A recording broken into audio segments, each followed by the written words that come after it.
আপনার মতো লোককে 200 জান্নাত দিয়ে দিলে তার সমস্যা নেই। ফেরাউনকে ক্ষমা করে দিলে তার কোনো সমস্যা হবে না, তার বিচার আচার হবে না। তার নাম আজিজ। ফেরাউনকে যদি জান্নাতে দিয়ে দেয় তো কেউ বিচার করতে পারবে না, মামলা করতে পারবে না। সারা পৃথিবীর সব মানুষকে যদি জাহান্নামে দিয়ে দেন তো কেউ তার বিরুদ্ধে বিচার করতে পারবে না। তিনি সর্বশক্তিমান, সবকিছু করতে পারেন। সূরা ইখলাস 3 বার পড়বেন, নেকি দিয়ে আপনার ব্যাগ ভর্তি করে দিবেন, তার রহমতের অভাব নেই। আপনিও অলস, আপনার মন মানসিকতা খারাপ, আপনার নীতি খারাপ, আপনার অভ্যাস খারাপ, আপনার চরিত্র খারাপ, যার কারণে আপনি পড়তে পারেন না। কেন আপনি পড়তে পারেন না? কেন আপনি দোকানে বসে আড্ডা পিটবেন? যেখানে ল্যাংটা মেন আছে সেখানে আপনি বসে থাকেন কোন স্বভাবে? মাথায় টুপি আছে, খারাপ লাগে না কেন? আপনার একটা আত্মমর্যাদা থাকা দরকার। আপনার বউ কি করে বাজারে যায়, আপনার বউ কি করে ছোট ব্লাউজ পরে রাস্তাঘাটে ঘুরে, আপনার একটা আত্মমর্যাদা থাকা দরকার। আপনি আত্মমর্যাদা বুঝেন না কাকে বলে? আপনি আত্মমর্যাদা বুঝেন না কাকে বলে? 1 মিনিট দেখেন, আপনাকে আমি আত্মমর্যাদা দেখাচ্ছি। এই ছেলে, কথা বলছো কেন? কারো গায়ে হাত দিয়ে থাকবে না, এমন ভাবে বসে থাকবা পাখি যেন মনে করে তুমি পাথর। এক খেয়ালে চেয়ে থাকবা, তোমাকে আমি আত্মমর্যাদা দেখাচ্ছি, তোমার বাপকে দেখাচ্ছি, তোমার মাকেও দেখাচ্ছি। 1 মিনিট এক খেয়ালে চেয়ে থাকবা। আত্মমর্যাদা কাকে বলে? তোমার মা ছোট ব্লাউজ পরে এখানে এসেছে, তার মানে তোমার বাপ কাপুরুষ, তোমার বাপ ঘৃণিত পুরুষ, তোমার বাপের পুরুষত্ব নেই, যার কারণে তোমার মা এখানে এসেছে। যদি আমি এটা প্রমাণ করতে না পারি বেটা, আমি বক্তব্য দেব না। আমার নতুন কথা নয় তো, আমি এগুলো সব চিরদিন বলে আসছি 31 বছর থেকে। আত্মমর্যাদা দেখো কাকে বলে। বুখারী মুসলিমের হাদিস, আল্লাহ রাসূল স্বপ্নে জান্নাতে ঘুরছেন, ঘুরতে ঘুরতে দেখছেন একটা খুব সুন্দর ঝকঝকে টকটকে ঘর। এত সুন্দর ঘর কার? তো পাশে একজন বৃদ্ধা মহিলা পানি নিয়ে বসে আছে। এই মহিলা বলতে পারো ঘরটি কার? জি, এই ঘরটা উমারের। আল্লাহ রাসূল বলতে পারছেন না যে ঘরটা কার, তার মানে তিনি গায়েবের খবর জানেন না। ঘরটা দেখে বলতে পারছেন না ঘরটা কার, তার মানে তিনি গায়েবের খবর জানেন না। তখন মহিলা বলছে ঘরটা উমারের। তখন আল্লাহ রাসূল বলছেন, উমারের আত্মমর্যাদা মনে পড়ল। ঘরের বাহির যদি এত সুন্দর হয়, ভিতরই বা কত সুন্দর। মনে স্বাদ জাগলো একটু ঘরের ভেতরটা দেখি, কিন্তু উমারের আত্মমর্যাদা হিসেব করে আমি ঢুকতে পারলাম না। বড় মানুষ, তার একটা মর্যাদা আছে, আমি ঢুকে গেলে তার মানের হানি হতে পারে। আমি তার আত্মমর্যাদাকে হিসাব করে ঢুকলাম না। ফজরের সময় উমারের সাথে দেখা। উমার, জান্নাতে ঘোরার সময় তোমার ঘরটা দেখলাম, এত সুন্দর টকটকে ঝকঝকে ঘর তোমার উমার।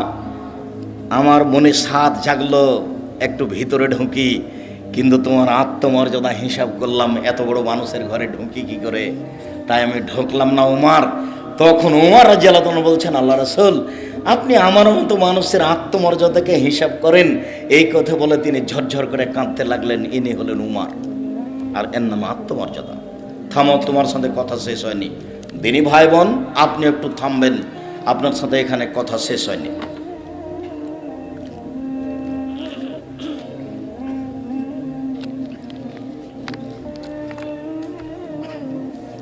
আবু বকর সিদ্দিক রাদিয়াল্লাহু তাআলা আনহার মেয়ে হচ্ছেন আসমা,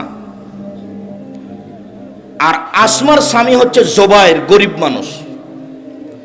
তো আল্লাহ রাসূল তার স্বামীকে একটা জমি জায়গির স্বরূপ খেতে দিয়েছিলেন। সেই জমিতে ছিল খেজুর গাছ। তো আসমা সেই জমিতে যেতেন, খেজুরের বোঝা আটি মাথায় করে নিয়ে আসতেন বাড়িতে। তো একদিন আল্লাহ রাসূল রাস্তায় হেঁটে চলে আসছেন, দেখছেন আসমা একটা খেজুরের আটি বোঝা মাথায় করে আছে। তো আল্লাহ রাসূল বললেন যে, আসমা তুমি আসো, উঠে চলে আসো, উঠে এসে উঠো পিছনে। তখন আসমা বলছেন যে, আমি আমার স্বামী জুবাইরের আত্মমর্যাদাকে হিসাব করলাম না, আমি আর একজন পুরুষের উটের পিছনে উঠবো। জুবাইরের একটা আত্মমর্যাদা আছে, ও পুরুষ মানুষ, সেটা ও কেমন মনে করবে। আমি লজ্জা করলাম। তো আর আল্লাহ রাসূল আমাকে কিছু বললেন না, চলে গেলেন। আমি যখন বাড়িতে আসলাম তখন আমি বললাম, জুবাইর আমাকে বলছেন, আসমা রাসূলের পিছনে উঠে গেলে আমার আত্মমর্যাদাতে যত বাধা সৃষ্টি হতো, যত আমাকে খারাপ লাগতো, তুমি খেজুরের আঁটি বোঝা মাথায় করে নিয়ে চলে আসছো, এতে আমার আত্মমর্যাদাতে বেশি লাগছে। এটা আমার কাছে বেশি কঠিন যে তুমি একটা বোঝা মাথায় করে নিয়ে চলে আসছো, এটা তুমি আমার বউ, এরপরও আমার আত্মমর্যাদাতে বাধে। এ বেটা বলো, তোমার মা এখানে ছোট ব্লাউজ পরে বসে আছে, তোমার বাপের আত্মমর্যাদায় বাধে না? বলো তুমি। তোমার বোন এখানে নগ্ন পোশাক এসে বসে আছে, শীতের দিন, ক্লাস 10-এ পড়ে, তাই তোমার বোন মাস্টার ডিগ্রি পাস করেছে, এখানে নগ্ন হয়ে এসে বসে গল্প করছে, আব্দুর রাজ্জাককে ভালোবাসে। এইসব ভালোবাসার কোনো দাম নাই। বলো বেটা, আত্মমর্যাদা কাকে বলে? কই, আমরা তো হাটে বাজারে যাই না, আমাদের বাসা থেকে হাটে বাজারে যাওয়া লাগে না, চলছে তো আমাদের, আমরা তো বেঁচে আছি। আমি তো কোনোদিন চায়ের স্টলেই বসিনি, 97 সাল থেকে নদাপাড়াতে আছি। চায়ের স্টলের লোকটা জানে আমাকে, কিন্তু লোকটা কোনোদিন আমাকে তো স্টলে দেখেনি। একটা আত্মমর্যাদা আছে। তোমার বাপের একটা আত্মমর্যাদা থাকতে হবে, তোমার মায়ের একটা আত্মমর্যাদা থাকতে হবে। তোমার বাপও হাজি, তোমার দাদাও হাজি, তোমার নানাও হাজি, অথচ তোমার মা ভোটে দাঁড়িয়ে বলছে অমুকের চরিত্র ফুলের মতো পবিত্র। একটা ফালতু মানুষকে বলছে আসেন ভাই চা খেয়ে যান, আসেন ভাই চা খেয়ে যান। তোমার মা বলছে এই কথা। তোমার মা নিচে নামতে নামতে একবারে কত নিচে নেমে গেছে, পায়খানার চেয়ে খারাপ হয়ে গেছে। বলে দিও তোমার মাকে আব্দুর রাজ্জাক বিন ইউসুফের কথা বলে গেছে। আমার আসে যায় না, জামালপুরে বক্তব্য দিতে হবে, এটা আমি জিম্মেদারি নিনি। যদি আমি আমার কথার সত্যায়ন না করতে পারি, আমি জাতির সামনে কথা বলবো না। এটা আজকে আমার নতুন কথা নয়। সম্মানিত দিনী ভাই বোন, আপনাকে আমি খাটো করতে আসিনি, আপনাকে আমি অনেক ভালোবাসি। সম্মানিত দিনী ভাই বোন, আপনাকে আমি খাটো করতে আসিনি, আপনাকে আমি অনেক ভালোবাসি। আমি আপনার অনেক কাছের মানুষ, আমি আপনার দিনী ভাই। এই কথা বলে আপনাকে আমি পরকালমুখী করতে চেয়েছি। এই দুনিয়ার 5 পয়সা দাম নাই। কালকে ছিল 40 বছর বয়স, আজকে দেখছেন 60 বছর বয়স। কখন যে বয়স পার হয়ে গেল, দেখতে দেখতে দাড়ি পেকে গেল, তার মানে কয়দিন পরে কবর। তাহলে কি করলাম জীবনে, কি করেছি? জবাব দেওয়ার জন্য প্রস্তুত থাকতে হবে, কোনো পথ নাই।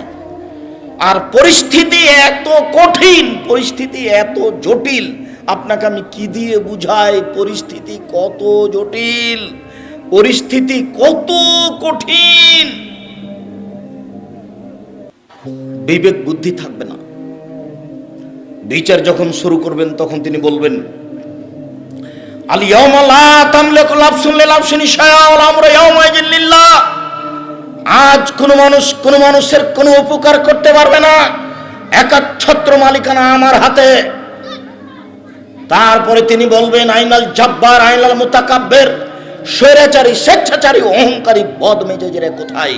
আনা মালিকুল আমলাক, আমি হচ্ছি রাজা ধীরাজ। আপনার সামনে যখন কথোপকথন শুরু হবে তখন কোনো দোভাষী থাকবে না, মধ্যে কোনো অন্তরাল থাকবে না। লাইসা বাইনাহু ওয়া বাইনাহু অন্তরাল। আপনার মাঝে আর আল্লাহর মাঝে কোনো দোভাষী থাকবে না, কোনো অন্তরাল থাকবে না। সরাসরি কথা হবে। যখন কথা হবে, আল্লাহ রাসূল বলছেন ফায়ানজুরু আইমানা মিনহু ফায়ারা মা কাদ্দামা মিন আমালিহি। ওই সময় তো ডান দিকে লক্ষ্য করবে, ডান দিকে লক্ষ্য করলে তার পুরো জীবন সব দেখতে পাবে। কোথায় সুদের অঙ্ক কষেছে, কোথায় ভাবিকে গালি দিয়েছে, কোথায় কার সাথে গল্প করেছে, কোন কলেজে বসে থেকেছে, কোন অন্যায় করেছে, সব দেখতে পাবে। টক টক টক টক করে ঝকঝক করে দেখতে পাবে। ফায়ানজুরু আশআমা মিনহু, তারপর বাম দিকে লক্ষ্য করবে ফায়ারা মা কাদ্দামা মিন আমালিহি, তার পুরো জীবন সব কর্ম দেখতে পাবে। ফায়ানজুরু তিলকা ওয়াজহি, তারপর সামনের দিকে দেখবে ফায়ারা নার, তখন সামনের দিক দেখবে জাহান্নাম। এ হলো অবস্থা বিচারের। এরপরেও খুব জটিল অবস্থা। আল্লাহ তাআলা বলছেন আল ইয়াউমা নাখতিমু, আজ আমি তাদের মুখমণ্ডল বন্ধ করে দিয়েছি। হাত কথা বলবে, মুখে কথা চলবে না। পায়ে বলবে হাত তুমি ঠিক বলেছ। হাত যদি আপনার বিরুদ্ধে কথা বলে তাহলে আপনাকে কেমন লাগবে? পা যদি বলে আপনার বিরুদ্ধে যে তুমি ঠিক বলেছ, তাহলে সব কষ্ট পাবে শুধু আপনার আত্মা। হাত আপনারই অঙ্গ, কিন্তু আপনার বিরুদ্ধে বলবে, এ কথা আল্লাহ বলছেন। আল্লাহ তাআলা বলছেন ইয়াউমাইজিন তুহাদ্দিসু আখবার, যেখানে যা কিছু করেছেন সব কথা এবং ছবি ধরে রেখেছে মাটি। মাটি হচ্ছে অত্যাধুনিক যন্ত্র। আল্লাহর নবী বলছেন ফাত্তাকুদ দুনিয়া ওয়াত্তাকুন নিসা, পৃথিবীর মানুষ দুনিয়া থেকে বেঁচে থাকো, মহিলা থেকে বেঁচে থাকো। মহিলা না হয় বিপজ্জনক বস্তু, বাঁচতে হবে, বাঁচার চেষ্টা করতে হবে, কিন্তু পৃথিবী তো জড় বস্তু, পৃথিবী থেকে বাঁচতে হবে কেন? পৃথিবী সবচেয়ে ভয়াবহ অত্যাধুনিক যন্ত্র। সিসি ক্যামেরা লাগা আছে, তাই আপনি ভয় পাচ্ছেন যে কথা ধরে নেবে ছবি সহ। ও তো নষ্ট হয়ে যেতে পারে। পৃথিবী, এই মাটি কত ভিন্ন ধরনের অত্যাধুনিক যন্ত্র, তা আপনাকে আমি বোঝাতে অক্ষম। আপনার ছবি সহ কর্ম ধরে রেখেছে। বিচারের মাঠে top top top top top top করে কথা বলবে, সব কর্ম বলে দিবে। আবার এগুলো ছবিতে আসবে, মিসকালা যারাতিন খাইরা ইয়ারা মিসকালা যারাতিন শাররা ইয়ারা। যা কিছু করেছেন বিন্দু মাত্র সব চোখের সামনে চলে আসবে, দেখতে পাবেন পুরো কর্ম। শুধু এই পর্যন্ত নয়, বিচারের মাঠে আপনার একটা হাতে খাতা দেওয়া হবে। খাতা আপনি পাতা উল্টাবেন আর পড়বেন আর বলবেন মালে হাজাল কিতাব লা ইগাদিরু সাগীরাতান ওয়ালা কাবীরা। কি আশ্চর্য ধরনের বই, জীবনে ছোট বড় যা করেছি সব লেখা আছে। এটা হলো বিচারের অবস্থা। কাজেই বয়স আজকে তোমার 20, তার জন্য মনে করিও না যে কালকে 20 থাকবে। ঘুম থেকে উঠে দেখবা তোমার বয়স 40 হয়ে গেছে। বুঝতেই পারবে না কখন দেখবে 60 হয়ে গেছে, কখন দেখবে চলে যেতে হবে। সব কিছু বুঝিয়ে দিতে হবে। অতএব সম্মানিত দিনী ভাই বোন, ভদ্রতা বজায় রেখে চুপচাপ পরকালের আশায় শুনে আমল করবে এই লক্ষ্যে, আল্লাহকে সন্তুষ্ট করার আশায় বসে থাকুন। আপনার কিছু না কিছু উপকার করবই করব ইনশাআল্লাহ। দ্বিতীয় জরুরি কথা, ধর্মের নামে মিথ্যে ধর্ম আছে, এ কথাই ঠিক। যার একটা ঘটনা আপনার সামনে নকল করেছি মকসুদুল মুমিনিন বই থেকে। ধর্মের নামে মিথ্যে কথা আছে, এ কথাই ঠিক। আমার আঙ্গুলের দিকে দেখুন, আল্লাহ নবী বলছেন মুহাম্মদ সাল্লাল্লাহু আলাইহি সাল্লাম, বাল্লিগু আন্নি ওয়ালা আয়া, পৃথিবীর মানুষ আমার একটা কথা জানা থাকলে অন্যকে বলো। কি জানা আছে? ডান হাতে পানি পান করতে হবে। তেল একটু বাম হাতে খাচ্ছে। বাম হাতে কে খায় বলেন তো? শয়তান। তো আপনি দেখার সাথে সাথে বলুন, ভাই ভাই কিছু মনে নিয়েন না, ডান হাতে খান ভাই, ডান হাতে খান। ও মন খারাপ করতে পারে, কিন্তু আপনার সুলিও হবে না, আপনার ফাঁসিও হবে না। যদি আপনি তাকে ডান হাতে খেতে বলেন, তাহলে কি ও মামলা করে সুলি দিতে পারবে? ফাঁসি দিতে পারবে? মন খারাপ করতে পারে। এতটুকু বলতে পারে, যাও তোমার ধর্ম তুমি মানো, এখানে এসে ঢং দেখাও কেন, এটা বলতে পারে। কেননা এটা বাঙালি স্বভাব। সৌদি স্বভাব হলে একটু বলতো না, চুপ থেকে যেত, মানবে না হয় মানবে না। খুচরা কথা তারা বলে না, বলা প্রয়োজন মনে করে না। খুচরা কথা বলা আমাদের স্বভাব। আর একজনের পিছনে লেগে থাকা আমাদের স্বভাব। আর একজনের পিছনে লেগে থাকা দলীয় স্বভাব। আর একজনের পিছনে লেগে থাকা দোকানপাটে বসে থাকা স্বভাব। দোকানে দুইজন বসেছিল, আপনি ওরা দুইজনে একজন আর একজনের বদনাম করছে, তা আপনি গিয়ে বলছেন হ্যাঁ ঠিকই বলেছিস, আসলেই খারাপ। এখন আপনি তাহাজ্জুদ পড়ে যান, জান্নাতে যান দেখি। সব তাহাজ্জুদ যদি এখানে লাগাই যায় তাহলে কি হবে? সব তাহাজ্জুদ যদি এখানেই লেগে যায় তাহলে কি হবে? ওটা তো সামাজিক ব্যাপার। আপনি তো ওখানে বলতে পাবেন না এই কথা। আপনার যাওয়ায় অপরাধ, আপনি গেলেন কেন? আপনাকে তো আমি 30 বছর থেকে বলছি যায়েন না। লবণ কিনতে গেছেন, মরিচ কিনতে গেছেন, দাঁড়িয়ে থাকবেন। লবণ আর মরিচ নিয়েছেন, টাকা দেওয়া হয়ে গেছে, চলে আসবেন।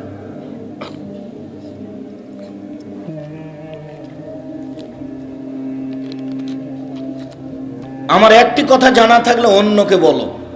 2, ও হাদ্দেসুন বানি ইসরাঈল আল হারাজ, বানি ইসরায়েলের কাহিনী বলো, কোনো দোষ নেই। বানি ইসরায়েলের কাহিনী সত্য বলতে হবে, মিথ্যে নয়। বনী ইসরাইলের কাহিনী যেমন আপনাকে একটা বাক্য দেখায়। ইশতারা রাজুলুন মিন রাজুলিন আকারান, একটা লোকের কাছে জমি কিনে নিয়েছিল। ফাওয়াজাদা ফি আকারিহাল জাররা, জমি কিনে নিয়ে যখন জমি চাষ শুরু করেছে তাতে একটা স্বর্ণের পাতিল পেয়েছে। তখন স্বর্ণের পাতিলটা জমি বিক্রেতার কাছে নিয়ে গেছে। জমি বিক্রেতার কাছে নিয়ে গিয়ে বলছে, খুদ যাহাবা কামিন ইন্নামা ইশতারাতুল আরদ মিনকা ওয়ালাম আবতা মিনকা যাহাব, আপনি স্বর্ণের পাতিল নেন, আপনার কাছে আমি জমি কিনেছি, পাতিল কিনিনি। তখন জমি বিক্রেতা বলছে, বেতলার জমি ফিয়া, জমি বিক্রি করেছি, জমিতে যা কিছু ছিল সব বিক্রি করেছি, আমি স্বর্ণের পাতিল নেব না। এটা ঈমান। এখনই আপনি দোকানদার, আপনাকে একটা লোক 500 টাকা নোট দিয়েছে, তো বুঝতে পারেনি এটা 200 টাকা মনে করে দিয়েছে। তা আপনি এখন ফেরত দেওয়ার সময় কি যে করলেন বুঝতে পারলেন, ওই আর কিছু বুঝতে পারলেন না, আপনি চুপ থেকে গেলেন, অল্প কয়েকটা টাকা। আর আপনাকে তো খুব ভালো করে চিনে মানুষ, আপনি মসজিদের বাজার করতে গিয়েছিলেন, তাই আপনি 30 টাকার নাস্তা করেছিলেন, মনে নেই আপনার? মসজিদের বাজার করতে গিয়েছিলেন, 30 টাকার নাস্তা। জীবনে আপনার নাস্তা জুটে না, ভিক্ষা জুটে না, মসজিদের টাকা দিয়ে আপনাকে নাস্তা করা লাগে কেন?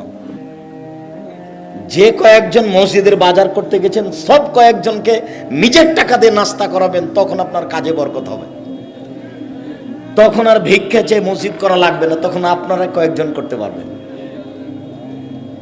আপনাদের জামিয়া সালাফের আমি কোনোদিন এক সন্ধ্যা খাইনি, যদি খেয়েছি টাকা দিয়ে দিয়েছি। যান আপনাদের জামিয়া সালাফিয়াই, রূপগঞ্জ নারায়ণগঞ্জে যান, না রাজশাহীতে যান, আমার ফাইল আছে। আমি আপনাদের জামিয়া সালাফের এক সন্ধ্যা খাবো না, ইনশাল্লাহ খাবো না। আমার মনে বড় স্বাদ, এদেশের মাটিতে আমি উন্নত মানের প্রতিষ্ঠান গড়বই ইনশাল্লাহ। সেটাই জামিয়া সালাফিয়া, যেখানে ছেলে মেয়ে বাংলা, ইংরেজি, আরবি উন্নত মানের শিক্ষা অর্জন করে জাতির অন্যায়ের বিরুদ্ধে লড়বে, মুখে কলমে মিডিয়ে। মুখে বলে যাচ্ছি, কলমে মাসিকা লিতে সম্পত্রিকা দিচ্ছি। জাতির জামিয়া সালাফের মুখপাত্র পত্রিকা মাসিকা লিতে সম্পত্রিকা, আপনি নেন কিনা আমি জানি না, ক্ষতিগ্রস্ত হয়েন না। আমি এর জন্য কষ্ট কম করিনি, এর জন্য আমি মাসে 2-1 পয়সা ব্যয় করি না, লক্ষ লক্ষ টাকা ব্যয় করি। জাতির মনে করি সবচেয়ে উন্নত মানের পত্রিকা, 50টা প্রশ্নের উত্তর আছে, মাসিকা লিতে সম্পত্রিকা আমি কলমে জাতির খিদমত করার চেষ্টা করছি। যদি আমার ব্যক্তিগত বইটা কিনেন তাহলে আমার উপকার হবে, আর যদি মাসিকা লিতে সম্পত্রিকা কিনেন তাহলে আপনার জাতির উপকার হবে। মাসিকা লিতে সম্পত্রিকায় 50টা প্রশ্নের উত্তর আছে, এটা আমার কলম। মিডিয়া অনলাইন লিতে সাম টিভি, আপনারা সেখান থেকে প্রশ্নের উত্তর, বক্তব্য, আরও যত মিডিয়া আছে সেগুলোতে দিনের খিদমত চেষ্টা করছি। আমি মানুষ হিসেবে জাতিকে ফাঁকি দিচ্ছি এটা মনে করি না। আমি জাতিকে সার্বিকভাবে যেভাবে সম্ভব সেইভাবে দিনী সেবা দিয়ে যাচ্ছে বলে আমার মনে বলছে। দিনী সেবার সবচেয়ে বড় মাধ্যম জামিয়া সালাফিয়া। আমার মনে বড় স্বাদ, এই স্বাদ মেটাতে গিয়ে আপনাদের জামিয়া সালাফিয়ার এক সন্ধ্যা খাবো, এটা আমি প্রয়োজন মনে করিনি। এক সন্ধ্যা খেলে আমি তার টাকা দিয়ে দিয়েছি, আমার নামে ফাইল আছে। জামিয়া সালাফিয়া আমার প্রতিষ্ঠানে আপনাদের, এর যদি কাউকে দিতে হবে না, তাকে জবাব দিতে হবে। সম্মানিত দিনী ভাই বোন, এখানে আমি আরেকটা কথা বলেছি যে আপনাকে দোয়া করতে বলেছি, জামিয়া সালাফিয়া আল্লাহ তুমি কবুল করো, এটা বলেছি। টাকা দেওয়ার কথা আমি বলিনি। জামালপুরের লোক টাকা দিলেও জামিয়া সালাফিয়া করবে, না দিলেও করবে ইনশাআল্লাহ। তাকে ধরে রাখার ক্ষমতা মানুষের হাতে নেই। অতএব টাকা আমি দিলেও হবে, না দিলেও হবে। কিন্তু আমার একটা কথা মনে বলে যে আপনার 10টা টাকা ছাড়া জামিয়া সালাফিয়া গড়ে যাক, এটা আমি চাই না। কেন? পতিতালয়ের মহিলা যদি কুকুরকে পানি পান করে জান্নাত পেতে পারে, তাহলে জামিয়া সালাফিয়া 10 টাকা দেওয়া থাকলে আমি জান্নাত পাবো ইনশাআল্লাহ।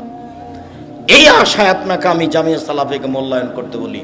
সম্মানিত দিনী ভাই বোন, অমান কাযাবা আলাইহি মুতাআম্মিদান ফালিয়াতাবা মাকাদাহু মিনান নার, কেউ যদি কোনো কথা আমার নামে বলে, সেই কথা যদি আমার না হয়, তাহলে তার থাকার জায়গা জাহান্নাম। হুজুর যত বড়ই হোক, পাগড়ি যত বড়ই হোক, লাঠি যত বড় হোক, পরহেজগার যত বড় হোক না কেন, ফাজাইল আমল বইয়ে লেখা আছে যে আদম আলাইহিস সালাম ভারত থেকে হজ করতে গেছেন 60,000 বার। 60,000 বার যদি হজ করতে গিয়ে থাকেন, কথা যদি সত্য হয় তাহলে ভালো, যদি সত্য না হয়, যিনি লিখেছেন, যিনি প্রচার করছেন, তার ফলাফল জাহান্নাম। এ কথা আমি বলিনি, এ কথা মুহাম্মদ সাল্লাল্লাহু আলাইহি ওয়াসাল্লাম বলেছেন। আমার কিছু করার নেই, আমি অনুবাদক মাত্র। আম গাছে জাম ধরতে পারে, ধরে না। অমাবস্যা রাতে চাঁদ উঠতে পারে, উঠে না। সুয়ের ছিদ্রতে লাঙ্গলের ফাল ঢুকতে পারে, ঢোকে না। সুয়ের ছিদ্রতে লাঙ্গলের ফাল ঢুকে যেতে পারে, আম গাছে জাম ধরে যেতে পারে, অমাবস্যার রাতে চাঁদ উঠে যেতে পারে, এগুলো ঘটে যেতে পারে। আমি যে কথা বলছি এতে সন্দেহ আছে বলে কিয়ামত পর্যন্ত চেষ্টা করলে সরিষা ঢোকানো যাবে না। যা বলছি তাই থাকবে, তার নাম বুখারী মুসলিম। শুনুন, তিনি বলেছেন, পৃথিবীর মানুষ, আমার একটা কথা জানা থাকলে অন্যকে বলো। 2, বানি ইসরায়েলের কাহিনী বলো। 3, কেউ যদি কোনো কথা আমার নামে বলে, সেই কথা যদি আমার না হয়, তাহলে তার থাকার জায়গা জাহান্নাম। আমি যে আপনার সামনে বক্তব্য দিলাম, যেটা বললাম রাসূলের নাম দিয়ে, সেটা যদি রাসূলের না হয়, তাহলে আমি যত বড়ই পরহেজগার হই না কেন, বিচারের মাঠে জান্নাতে যাওয়ার কোনো পথ নেই। হাদিস বুখারী মুসলিম। ধর্মের কথা মুখ দিয়ে বের করলে খুব সাবধানে বের করতে হবে। না বলা ভালো, না বলা অনেক ভালো। আল্লাহ রাসূল এ কথাও বলছেন, কেউ যদি তদন্ত না করে বলে সেও মিথ্যুক। সে তদন্ত করলো না কেন? কথা বলেছে ঠিকই হয়েছে, কিন্তু তদন্ত করেনি, তখন সে মিথ্যুক। ধর্মের কথা এমনি বলা যায় না।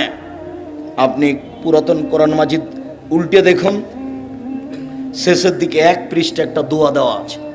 30 বছর থেকে বলছে এটা মানুষের বানানো দোয়া। কই কেউ কেন বলে না, জি না আপনি ভুল বলেছেন, এটা রাসূলেরই বলা দোয়া। কেউ বলে না তো।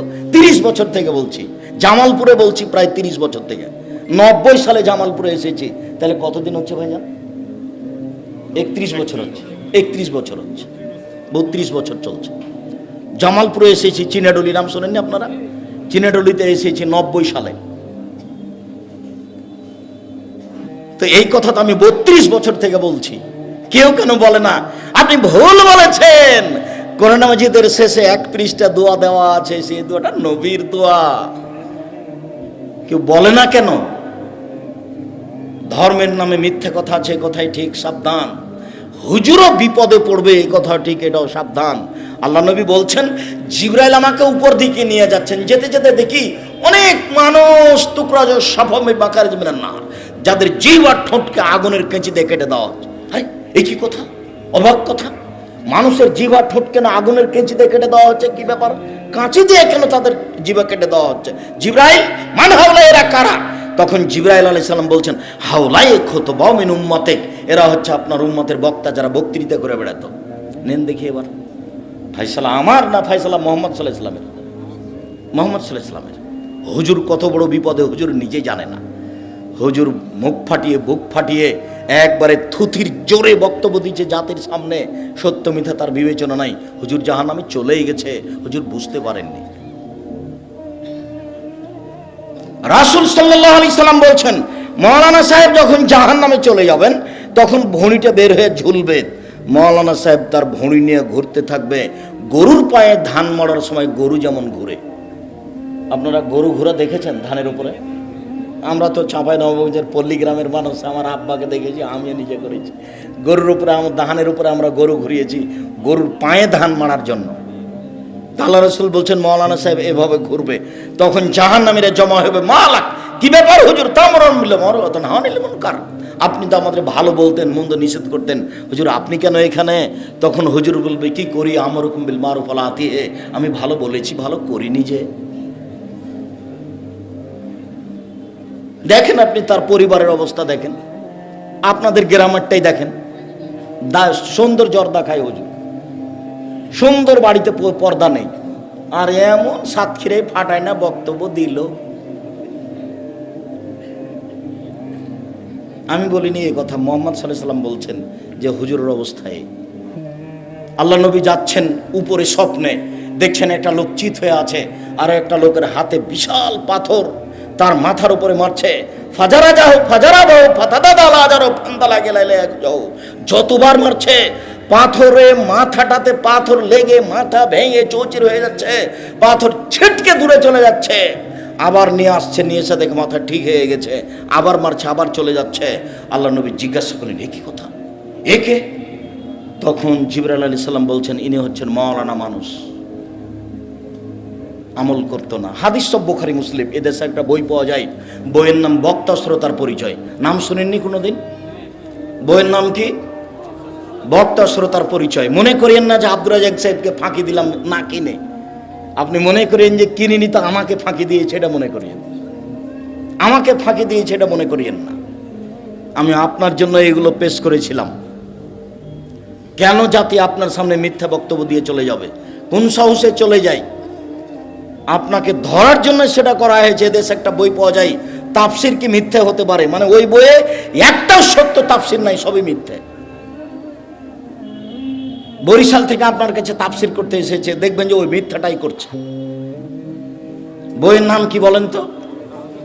তাফসির কি মিথ্যা হতে পারে? ওই বইয়ে যা তাফসির আছে সবই মিথ্যা, অথচ নামটা হচ্ছে তাফসির কি মিথ্যা হতে পারে? মনে হচ্ছে যে মিথ্যা হবে না, অথচ তাফসির এত পরিমাণে মিথ্যা আছে যে আপনি হিসাব করতে পারবেন না। কোরআন মাজিদের গায়ে যদি মিথ্যা দোয়া লেখা থাকে আমার চোখের সামনে, তাহলে মিথ্যা তাফসির লেখা থাকবে আরেকজনের কলমে। কোরআন মাজিদের শেষে বড় দোয়া দুটো আছে, দুটাই মিথ্যে। তাহলে আমার চোখের সামনে যদি কোরআন মাজিদের গায়ে মিথ্যা দোয়া থাকতে পারে, তাহলে আরেকজনের কলমে মিথ্যা তাফসিরও থাকতে পারে। এটা স্বাভাবিক বিবেচনা আপনাকে করতে হবে। 30 বছর আগে বলেছি, মাছ দিয়ে ভাত খেলে কাঁটা ফেলে খান, কাঁটা সহ খান না। বক্তব্য শুনতে হবে কাঁটা সহই না কাঁটা ছাড়া? কাঁটা ছাড়া। জেনে শুনে আলেমকে দাওয়াত দিতে হবে, যিনি কথা বলতে পারেন, বুঝতে পারেন, ভালো মন্দ বিবেচনা করতে পারেন, পরহেজগারিতা আছে। 5 জনকে জিজ্ঞাসা করে আব্দুর রাজ্জাক সাহেবকে দাওয়াত দেওয়ার পূর্বে তার বাড়িতে যেতে হবে, মানুষজনকে জিজ্ঞাসা করতে হবে, তার প্রতিবেশীকে জিজ্ঞাসা করতে হবে, তার কিছু আমল আখলাক দেখতে হবে, তারপরে দাওয়াত দিতে হবে যে ভাইজান আপনার মুখে কিছু কোরআন হাদিস শুনতে চাচ্ছিলাম। সম্মানিত দিনী ভাই বোন, মহান আল্লাহ বলেন, ফাকিমুস সালাত ওয়া আতুজ যাকাত, পৃথিবীর মানুষ তোমরা সালাত আদায় করো, যাকাত প্রদান করো, ওয়া তাসিমু বিল্লাহ, তোমরা আল্লাহকে শক্তভাবে আঁকড়ে ধরো, সুন্দরভাবে ধরো। হুয়া মাওলাকুম, তিনি তোমাদের অভিভাবক। ফা নেমাল মাওলা নেমান নাসির, তিনি হচ্ছেন উত্তম অভিভাবক, তিনি হচ্ছেন উত্তম সহযোগী। আল্লাহকে সাহায্যকারী হিসাবে ধরতে হবে। সম্মানিত দিনী ভাই বোন, আমি আপনাকে এখানে জরুরি কয়েকটা কথা বলি।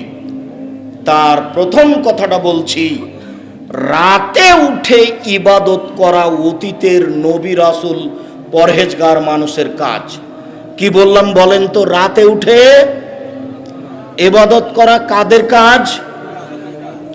অতীতের নবী রাসূল এবং পরহেজগার মানুষের কাজ। প্রমাণ, উমামা বাহিলি রাদিয়াল্লাহু তাআলা আনহু বলেন, রাসূল সাল্লাল্লাহু আলাইহি সাল্লাম বলেছেন, পৃথিবীর মানুষ, আলাইকুম বিকিয়ামিল লাইলে, তোমরা রাতে ইবাদত করতে উঠো। ফাইন্নাহু দাবুস সালিহিনা মান কানা কাবলাকুম, এটা হচ্ছে পরহেজগার মানুষের নীতি যারা তোমাদের পূর্বে ছিল। এটা হচ্ছে পরহেজগার মানুষের নীতি যারা তোমাদের পূর্বে ছিল। উপস্থিত বৈঠকের দিনই মুসলিম বোন, আপনাকে বলছি শোনেন, এইদিকে শোনেন। এই মেয়ে, কথা বলছো কেন? তোমাকে তো আমি শুনতে বলছি। উপস্থিত বৈঠকের মুসলিম বোন, আপনি একটু শোনেন। মাগরিবের ফরজ সালাতের পরে 6 রাকাত সালাতুল বিন নামাজ পড়লে 12 বছর ইবাদতের নেকি হবে। হাদিসটি জাল। আপনি মাগরিবের পরে 6 রাকাত পড়িয়েন না, 2 রাকাত পড়েন, বিনিময় প্রতি 12 রাকাত সমান একটা জান্নাত। প্রতি 12 রাকাত সমান জান্নাতে একটা ঘর। এক, জোহরের আগে 4, জোহরের পরে 2, এ হলো 6, 2, মাগরিবের পরে 2, এশার পরে 2, ফজরের আগে 2, এ হলো 12। প্রত্যেক 12 সমান জান্নাতে একটা ঘর। ওখানে 6 পড়ে হুজুরের কথা শুনে পরকাল হারায়েন না। আমি আপনাকে একটা কথা বলতে যাচ্ছি, সেটা আপনি মনোযোগ সহকারে শুনেন। বেশি যদি ইবাদত করতে চান যে আরো দামি ঘর নিব, আরো ভালো জান্নাত নিব, তো মাগরিবের সলাতে থাকিয়েন না, ওখানে 2 রাকাতে থাকেন। মাগরিবের পরে 2, এশার পরে 2, ফজরের আগে 2, জোহরের আগে 4, জোহরের পরে 2, 12 সমান জান্নাতে কি? জান্নাতে একটা ঘর। এ দিয়ে আমার হচ্ছে না, আমি আরো দামি জান্নাত নিব। দামি জান্নাতের স্বাদ হওয়া দরকার। দেখেন দেখেন, একজন সাহাবী সফরে আল্লাহ রাসূলের সাথে ছিলেন, তো মেসওয়াক আর পানি নিয়ে এসে আল্লাহ রাসূলকে বলছেন, আল্লাহ রাসূল এই দেখেন মেসওয়াক আর পানি থাকলো আপনার পাশে। তখন আল্লাহ রাসূল খুশি হয়ে গেছেন, খুশি হয়ে বলছেন, আচ্ছা আচ্ছা, খুব ভালো ব্যাপার, সালমা শেতা, তোমার যা ইচ্ছা তাই চাও। মানে আমি খুশি হয়ে গেছি, তোমার যা ইচ্ছা তাই চাও, আমি তোমার কাজে খুশি হয়ে গেছি। তখন লোকটা বলছে, আসআলুকা মুরাফাকাতাকা ফিল জান্নাতে, আপনার সাথে আমি জান্নাতে থাকতে চাই। আমাদের নবী গায়েবের খবর জানতেন না, কেননা এই লোকটা কি বলবে তার জানা ছিল না। দেখুন এবার দেখেন, আমার গায়েরা জালেক, না না না না না, এটা নয়, এটা নয়, এটা ছাড়া অন্য চাও, এটা ছাড়া অন্য চাও, এটা নয়। কেন? উনি তো একটু আগে বললেন যে সালমা শেতা, তোমার মন যা চাই তাই চাও। তো ঠিকই চেয়েছে। আমাদের জামালপুরে বাড়ি না হলে আমরা বলতাম যে 20 বিঘা জমি দেন, আর ঢাকা শহর একটা বাড়ি দেন, নাকি এরকম একটা মনের স্বাদ থাকতো। তো উনি বলছেন যে আপনার সাথে জান্নাতে থাকতে চাই। তখন আল্লাহ রাসূল বলছেন, না না না না, এটা নয়, এটা নয়, অন্যটা অন্যটা অন্যটা। তাহলে আল্লাহ রাসূলের জানা ছিল না যে ও কি বলবে, বুঝাতে পারি না কথা। তখন আল্লাহ রাসূল যখন বললেন যে অন্যটা চাও, অন্যটা চাও, তখন লোকটা বলছে, হোয়া যাকা, ওটাই চাই, অন্য চাই না, ওটাই চাই। এবার দেখেন আল্লাহ রাসূল বলছেন, আইন্নি বেকাসরাতিস সুজুদ, তাহলে রাতে বেশি বেশি সালাত আদায় করে আমাকে সাহায্য করো, আমি তোমাকে এমনি এমনি পাশে রাখতে পারবো না, এইটা আমার পক্ষে সম্ভব নয়। পৃথিবীর সবচেয়ে বড় দামি মানুষ, এত বড় পাওয়ারফুল মানুষ আল্লাহ সৃষ্টি করেননি। জান্নাতের গেটে লেখা আছে সর্বপ্রথমে যিনি জান্নাতে ঢুকবেন তিনি হলেন মুহাম্মদ সাল্লাল্লাহু আলাইহি সাল্লাম। যেদিন বিচারের মাঠে কেউ কথা বলতে পারবে না, এমনকি ইব্রাহিম আলাইহিস সালাম এত দামি মানুষ, ইব্রাহিম আলাইহিস সালাম এত দামি মানুষ, জিবরাইল আলাইহিস সালাম বলছেন আমাদের নবীকে, মুহাম্মদ হুয়া ইব্রাহিম হুয়া আবুকা ফাসালাম আলাইহি, মুহাম্মদ এই যে সপ্তম আকাশে ইনি আপনার বাপ, ইনি ইব্রাহিম, আপনি তাকে সালাম দেন।